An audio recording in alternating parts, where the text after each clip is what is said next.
빌립보서 4장 우리 6절에서 7절 말씀을 통해서 오늘 하나님의 음성을 듣는 시간이 되길 바라겠습니다. 그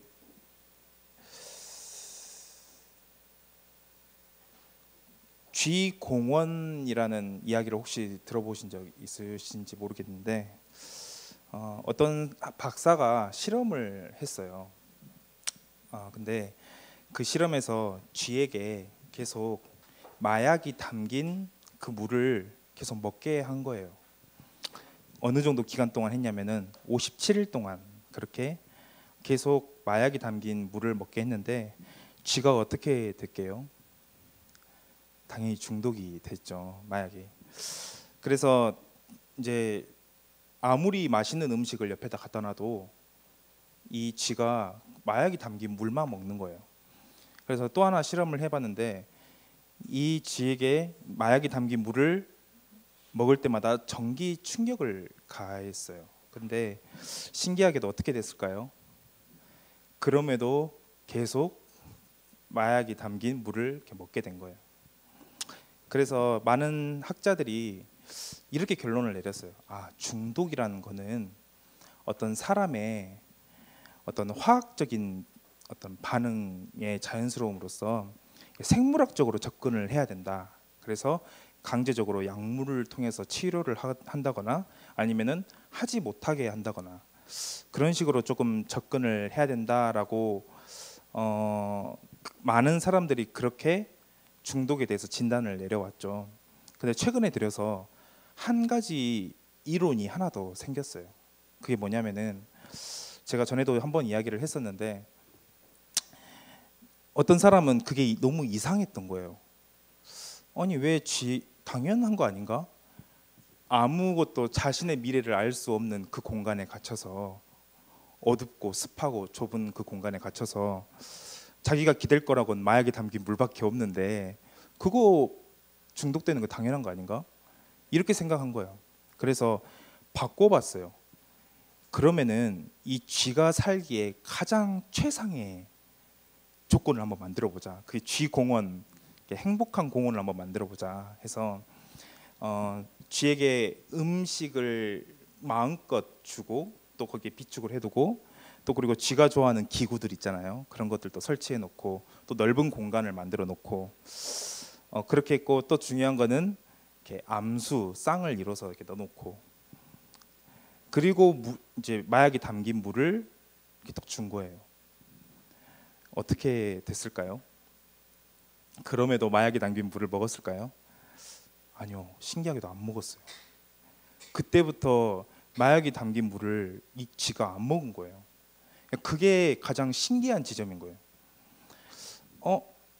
그러니까 이제 새로운 사실들이 나타난 거죠. 우리가 생각하는 중독이라는 것은 실은 원인이 다른 곳에 있지 않을까라고 생각을 하게 된 거예요. 우리가 단순히 몸이 생물학적으로 중독에 대해서 반응을 한다 생각했는데 실은 가장 중요한 거는 중독이 될 수밖에 없는 그 사람들의 생활이 그리고 그 삶이 너무나도 어두웠던 거예요. 쥐를 비유해서 이야기한 거지만 실제로 포르투갈에서 그런 실험을 했다고 하네요. 너무 마약이 너무 이제 창궐하다 보니까 어떻게 하면 좋을지, 그러니까 비용이 막대하게 들어가는 거예요. 그 마약범들을 잡아들이고 또 그들을 교화시키고 이런 데 돈이 너무 많이 들어가는데 한번 이제 많은 박사와 전문가들이 모여서 회의를 한 끝에 이렇게 접근을 해본 거예요. 조금 저는 좀 일부 생각은 좀 반대지만 그래도 거기는 그렇게 이렇게 했어요. 마약을 합법화시켰어요. 그냥 규제했던 걸 다 풀어버리고 대신 교화시켰던 그러니까 그 잡아들이고 관리했던 그 모든 비용을 그 정말로 세밀하게 구체적으로 그 사람이 사회에 적응할 수 있도록 또 사람 간의 관계를 형성할 수 있도록 막대한 비용을 거기다 다 쏟은 거예요. 그리고 나서 포르투갈에 중요한 어떤 그 마약의 중독자들이 현저하게 그 중독자의 숫자가 낮아졌다고 하더라고요. 굉장히 우리한테 많은 부분들을 시사하고 있는 것 같아요.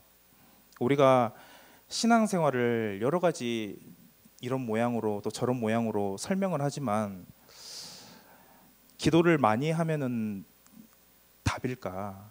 또 말씀을 많이 들으면 답일까? 말씀을 많이 들으려면 어떤 방법을 써야 되나? 기도를 오랫동안 하기 위해서 우리는 어떤 방법을 해야 되나? 사실 이런 거는 다 그냥 2차적인 문제예요.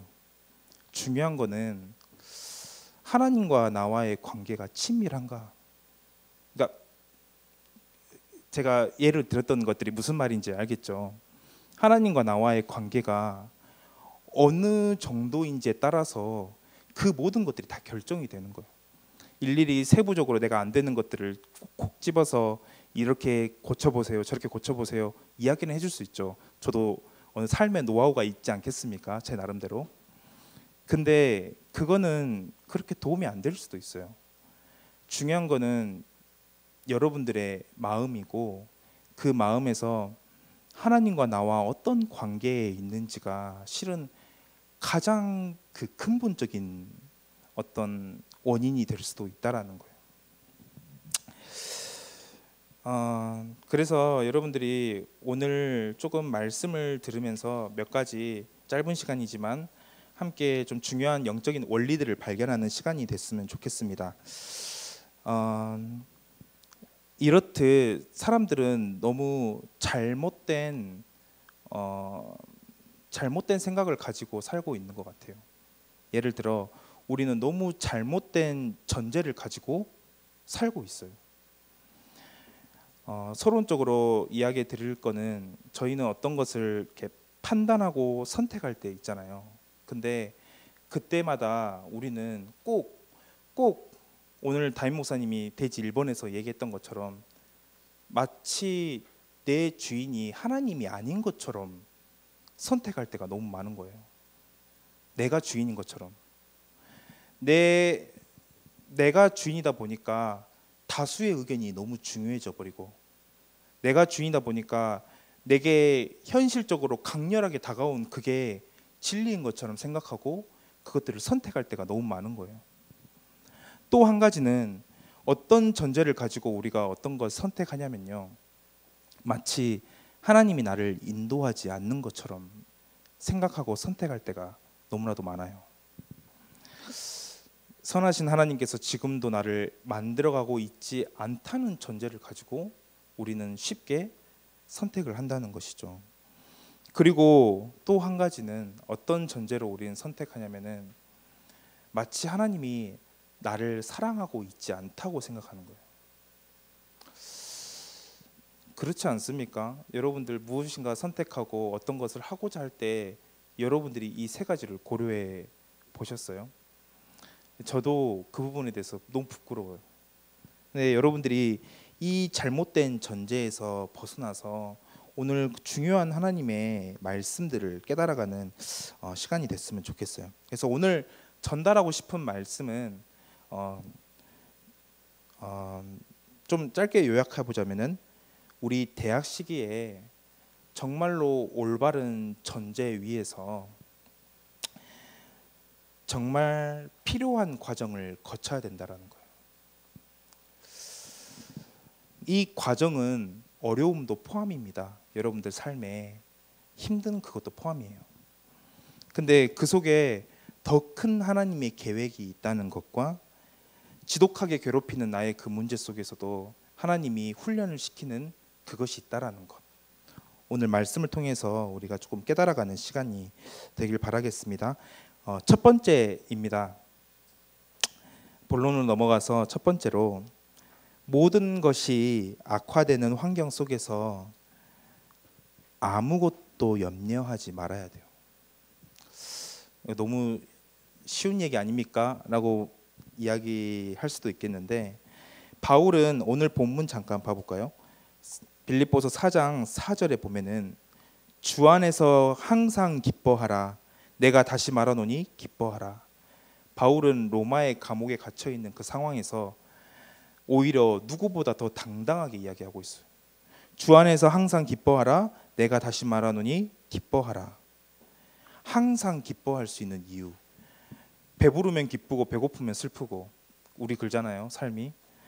공부가 잘 되면 기쁘고 공부가 안 되면 슬프고, 친구가 나를 알아주면 기쁘고 안 알아주면 슬프고. 근데 그것과는 상관없이 우리가 항상 기뻐할 수 있는 이유는 주 안에서 항상 기뻐하라 이야기를 하고 있죠. 그리고 그 다음에 아무것도 염려하지 말고라는 이야기가 나오고 있어요. 이게 무슨 의미입니까? 이 말을 연결시켜서 생각하면 어떤 사람들은 야, 그냥 딱 떠오르는 이미지가 속 없이 웃고 다니는 사람이 떠오르지 않아요? 지난번에 부산에서 WRC를 했을 때 그때는 너무 힘들었던 기억이 있는데, 제가 내부 담당이다 보니까 그 의자에 관련된 거는 제가 거의 이렇게 알고 있어야 돼요. 그리고 관리를 하다 보니까. 근데 그날은 그 WRC는 되게 특이했던 게 매일 의자를 바꿨어요. 그러니까 밤마다 스태프들이 의자 줄 맞추고 다 동원돼 가지고 이렇게 하는 거였는데 죽겠더라고요. 매일 아침이 WRC 첫날 같았어요. 왜냐하면 새롭게 안내를 해야 되니까 너무 죽겠는데, 옆에서 어떤 제가 알고 있는 어떤 한 전도사님이 조용히 제 옆에 와가지고 이렇게 얘기하는 거예요. 의자 같이 맞추면서 감사하네 이러는 거예요. 뭔 소리 하는 거지? 좀 이해가 안 되는 거예요. 지금도 이해는 안 되지만 감사하네. 계속 혼자서 그런 말을 해요. 또 저한테도 감사하지 이러는 거예요. 근데 왜 저러지? 혼자만 생각하면 되지 이렇게 생각했는데, 그런 지금 바울이 그런 이야기를 하는 게 아니에요. 지금 아무런 속 없이 아무런 판단을 하지 말고 생각 없이 여러분들에게 아무것도 염려하지 말라 이야기를 하고 있는 것이 아니라, 바울의 말의 의도는 어디에 있냐면은 바로 마태복음 6장에 근거하고 있는 말씀이에요. 우리 마태복음 6장 25절을 함께 봐보면은, 마태복음 6장 25절에 보면은 그러므로 내가 너희에게 이르노니 목숨을 위하여 무엇을 먹을까 무엇을 마실까 몸을 위하여 무엇을 입을까 염려하지 말라. 바로 바울은 이 염려를 이야기를 하고 있는 거예요. 그리고 쭉 이야기하고 있죠. 공중의 새를 보라. 심지도 않고 거두지도 않고 창고에 모아들이지도 아니하되 너희 하늘 아버지께서 기르시나니 너희는 이것들보다 귀하지 아니하냐. 너무 근본적인 이야기를 해서, 근데 왜 우리는 여기에 계속 염려를 하고 있냐는 거예요. 바울은 오늘 그 이야기를 하고 있는 거예요. 하나님이 실제로 살아있고, 우리가 아까 말했던 그 전제, 하나님이 나의 주인이 되시고 하나님이 나를 지금도 인도하고 계시고 사랑하고 계신다면은 우리가 이런 것들을 염려하는 게 마땅하냐고 이야기를 하고 있는 거예요. 근데 왜 우리는 갈등이 생기죠? 내가 원하는 기준치가 있기 때문에. 응답의 기준치, 이 정도는 응답이 와야 되지 않겠나. 제가 나이가 이 나이인데, 또 이만큼 컸는데, 또 이만큼 훈련을 받았는데, 이 정도 응답은 와야 되는데 왜 안 오지? 이 간극에 대한 갈등, 사실 그 갈등이 우리가 염려하고 또 염려하는 이유 중에 하나이지 않습니까? 그래서 바울은 오늘 그냥 내려놓으라고 얘기를 하는 게 아니라, 베드로전서 5장 7절처럼 모든 염려를 내 주인이신 주께 맡겨버려라, 이 이야기인 거예요. 그냥 내려놓으라는 이야기가 아니에요. 주님께 맡겨버려라. 그거는 너가 해결할 수 없고 네 인생이 네가 주인이 아니기 때문에 하나님께 맡겨버려라. 왜냐하면 그가 너희를 돌보심이라라고 되어 있어요. 그 말씀을 믿습니까, 여러분들? 여러분들 인생에 있어서 아주 중요한 원리인데 우리는 너무 잊고 살 때가 많은 거예요. 그래서 우리 아무것도 염려하지 않아도 돼요. 오늘 여러분들에게 혹시 닥쳐 있는 문제가 있습니까? 이제 곧 시험 기간이죠.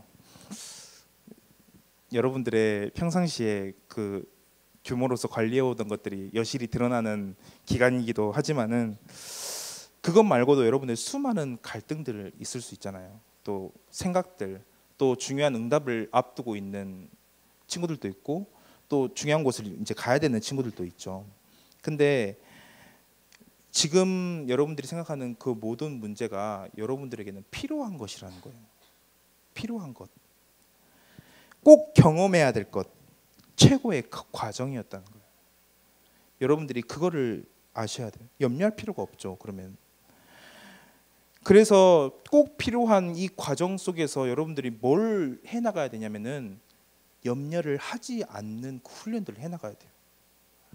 이상하게 들릴 수도 있죠. 근데 이 문제 가운데 내가 염려하고 불신앙 속에서 잘못된 것을 선택할 것이냐, 아니면 올바른 전제 위에서 내게 필요한 과정이야, 그래서 이것들은 나에게 하나님이 주신 특별한 훈련이야라고 생각하는 것과 그 후에 차이는 굉장히 클 거라고 생각이 들어요. 그래서 우리는 아무것도 염려하지 않아도 된다라는 사실이죠. 정말로 고민해야 될 것은 여러분들 따로 있어요. 고린도후서 7장 10절 우리 한번 봐볼까요? 고린도후서 7장 10절에서 11절 바울이 이야기를 하고 있습니다. 내가 지금 기뻐함은 너희로 근심하게 한 까닭이 아니요 도리어 너희가 근심함으로 회개함에 이른 까닭이라. 너희가 하나님의 뜻대로 근심하게 된 것은 우리에게서 아무런 해도 받지 않게 하려 함이라. 하나님의 뜻대로 하는 근심은 후회할 것이 없는 구원에 이르게 하는 회개를 이루는 것이요 세상 근심, 세상 염려는 사망을 이루는 것이니라. 우리가 해야 될 근심은 따로 있다라는 거예요.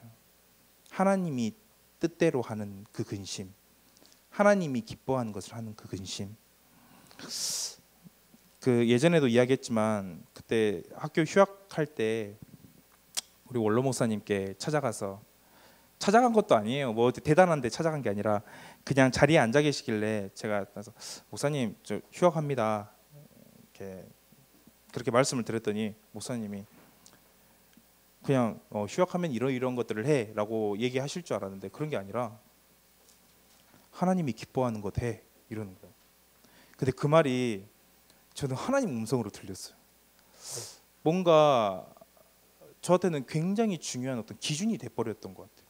내가 휴학을 하고 휴학을 안 하는 게 중요한 게 아니라 내가 하나님의 기쁘신 것들을 하고 있나? 어떤 상황과 환경 속에서 내가 그것 때문에 진짜 고민하고 있나? 전 정말 여기 앞에만 서면 너무 부끄러워요. 여러분들 앞에서. 그러지 않는 것 같아요. 하나님이 기뻐하는 것 때문에 내가 울고 있나?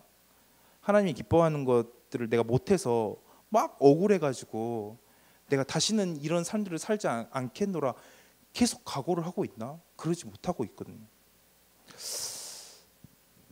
근데 이 하나님의 11절에 하나님의 뜻대로 하게 된 이 근심이 너희로 얼마나 간절하게 하며 얼마나 변증하게 하며 얼마나 분하게 하며 얼마나 두렵게 하며 얼마나 사모하게 하며 얼마나 열심 있게 하며 얼마나 벌하게 하였는가라고 되어 있죠. 진짜 되게 중요한 원리들이 여기 숨어 있는 것이죠.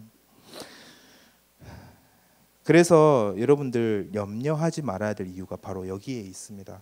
두 번째입니다. 그래서 모든 것을 염려하지 말라, 그게 끝인가? 염려하지 말고 하나님이 지정하신 최고의 방법을 사용하시면 돼요.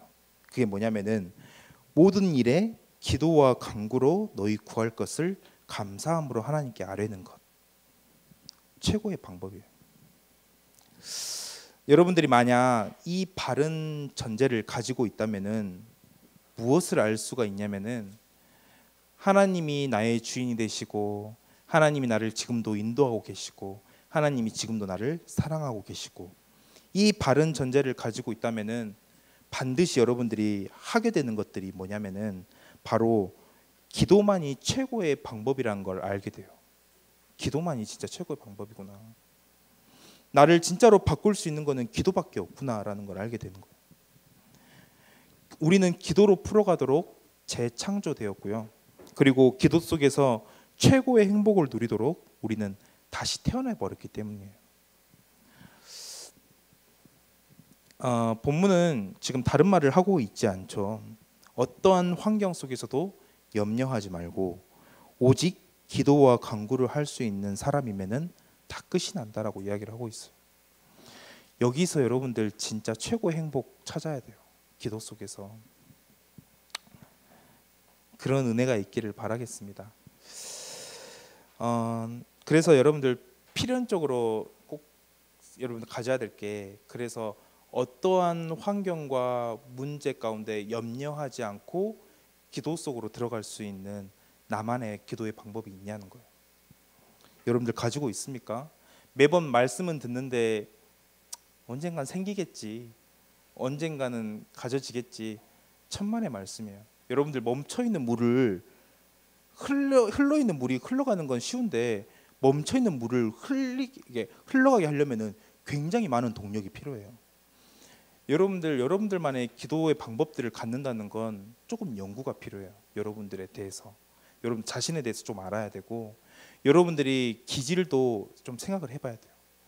그리고 여러분들이 얼마나 뭐에 가장 약하고 강한지도 알고 있어야 이 부분들은 발견되어지는 것들이거든요. 그래서 정말 나만의 방법들을 알고 있어야 되고, 가장 연약한 그때의 기도 속으로 들어갈 수 있는 그런 시작이 조금 돼야 되겠죠. 그럼 전도사님은 가지고 있습니까? 라고 질문해 본다면, 예, 저는 가지고 있어요. 근데 완벽하진 않죠. 완전하지도 않고 아직 개선해야 될 건 너무 많고, 근데 저는 조금 가지고 있는 것 같아요. 지금도 계속 개선하고 있어요. 어떤 사람이 저보고 뭘 그렇게 뭐 만드냐 이렇게 얘기를 한 사람이 있더라고요. 저 노트도 막 있고 그러니까. 그게 뭐 만들고 그런 게 중요한 게 아니라 그냥 그런 걸 계속 고민하다 보니까 생기는 어떤 그냥 부산물 같은 거예요. 그냥 하나님 앞에서 어떻게 집중할 수 있지? 하나님 앞에서 내가 어떻게 하면 내게 맡겨진 영혼들을 놓고 기도할 수 있지? 나는 어떻게 말씀을 놓치지 않고 할 수가 있지? 이걸 계속 끊임없이 고민하니까 자꾸만 그런 것들이 생기는 거죠. 전부는 아닌 거죠. 여러분들이 계속 여러분들 거를 계속 찾아가 봐야 돼요. 어떤 곳에서 흔들리지 않는. 그래서 다시 본문으로 돌아가면은 오직 모든 것 가운데서 기도와 간구로 감사와 함께라는 뜻이죠. 이 문장이 조금 헷갈릴 수도 있는데, 기도와 간구로 감사와 함께 우리의 요청들이 하나님을 향하여 알려지게 하라. 이게 원문의 해석이에요. 근데 기도와 간구, 너희의 요청들, 이 모든 세 가지는 똑같은 말이에요. 그러니까 강조하고 있는 거예요.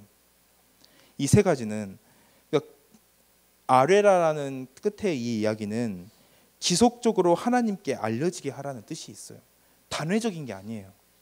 지속성이 이 안에 숨어 있는 것이죠. 그래서 우리가 하나님 앞에서 계속해서 하나님에게 기도로서 중요한 비밀들을 찾아 누릴 수 있도록 해야 된다는 사실이죠. 세 번째입니다. 이때 특별한 응답들이 찾아오게 되는데, 어쩌면 참된 기도 응답의 기준이라고 볼 수가 있겠죠. 많은 사람들이 기도 속에서 환경을 바꿔달라고 기도를 많이 하는데, 저는 잘못된 기도 중에 하나라고 생각해요. 적어도 제 믿음입니다. 환경을 바꿔달라는 기도는 우리에게 유익한 게 없어요. 왜냐하면 대부분 그래요. 환경이 바뀌면은 응답이라고 생각하는 거예요. 어딘가 특별한 곳에 가면은 응답이라 생각하고.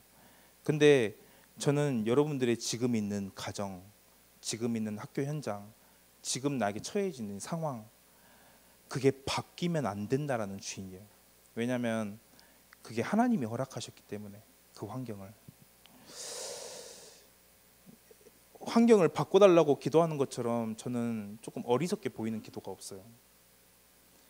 분명한 건 하나님의 목적을 가지고 있고 그걸 계획해 놓으셨는데, 왜 이 만남을 허락하셨습니까? 이 기도를 해야 되는데, 저 사람을 저기 멀리 떼어놔 달라고 기도하면은 그거는 잘못된 기도라고 볼 수 있죠. 왜 이 사람을 나에게 허락하셨습니까? 왜 저는 이 학교를 다니고 있죠? 왜 저는 지금 여기에 있습니까? 왜 저는 이런 상황에 처해 있습니까? 하나님의 계획은 뭐고 이게 저에게 반드시 필요한 과정이 맞습니까? 라고 발견하는 것이 우리의 가장 중요한 것이라고 볼 수가 있어요. 그래서 진짜 응답이 뭐냐? 우리 빌립보서 4장 우리 다시 보면은 그리하면 모든 지각에 지혜와 지식을 말하는 거죠.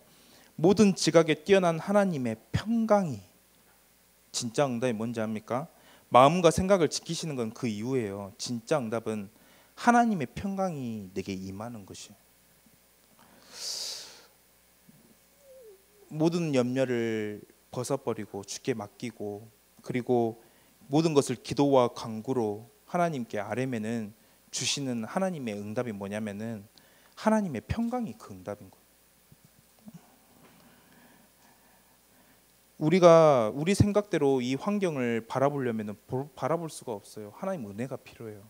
우리는 지금도 하나님의 은혜가 필요하고 앞으로도 하나님의 은혜가 필요하고 또 필요한 존재예요. 하나님의 은혜가 있을 때 우리의 환경과 우리의 모든 것들을 제대로 볼 수 있는 눈이 열리는 것이죠. 그래서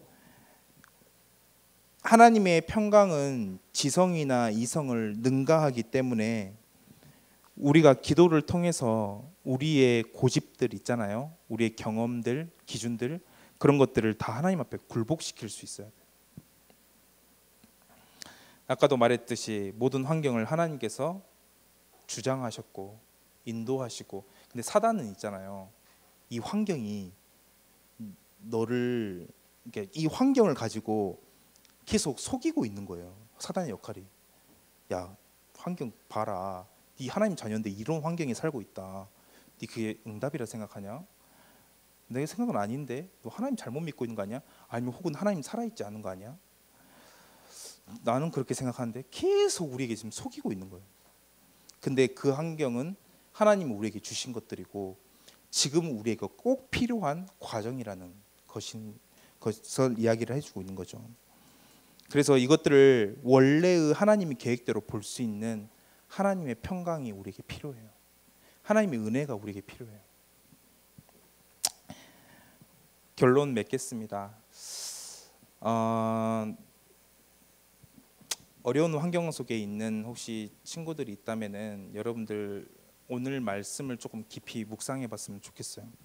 아무것도 염려하지 말고 다만 모든 일에 기도와 간구로 너희 구할 것을 감사함으로 하나님께 아뢰라. 이 말씀은 우리의 모든 삶의 태도, 우리의 모든 삶의 기준, 그 모든 것들이 되기 때문에 여러분들이 이 자세를 훈련할 수 있는 가장 중요한 과정 속에 있다. 그래서 여러분들 각각 다 다를 거예요. 이상하게 내게 자꾸 갈등이 되는 사실이 있을 거예요. 그거는 하나님이 특별하게 훈련시키는 것이에요. 그래서 오늘 포럼할 때도 한번 그 부분 가지고 좀 나눠봤으면 좋겠어요. 이상하게 내가 요즘 이런 부분들이 많이 갈등이 돼. 이런 부분이 자꾸 문제라고 생각이 돼. 그렇다면은 하나님이 그거를 여러분들에게 특별히 훈련시키는 것일 수도 있으니까 여러분들 계획을 찾아야 돼요. 말씀 속에서. 이 시간 말씀을 놓고 합심으로 기도하겠습니다. 하나님, 이 대학 시절에 우리에게 여러 가지 상황과 환경, 어려움들이 있습니다. 하나님, 그것이 사단은 자꾸만 내가 실패해서 그렇다, 내가 자꾸만 연약해서 그렇다, 내가 약해서 그렇고 세상의 흐름들 따라가지 못해서 그렇다라고 속이고 있습니다. 그렇지만 하나님께서 이 모든 환경을 조성하여 주시고 이 환경에 중요한 응답들을 예비하시고 또 숨겨놨음을 하나님 이 시간 고백하오니 하나님 올바른 전제 위에서 이것들을 제대로 볼 수 있는 눈을 허락해 달라고 하나님 모든 염려를 내려놓고 정말로 기도와 간구로 하나님의 평강을 간구하는 우리의 삶의 자세가 회복될 수 있게 해달라고 또 나만의 기도의 방법들이 찾아지는 은혜가 있게 해달라고 이 시간 말씀을 생각하며 함께 합심으로 기도하도록 하겠습니다. 살아계신 하나님 아버지 감사합니다.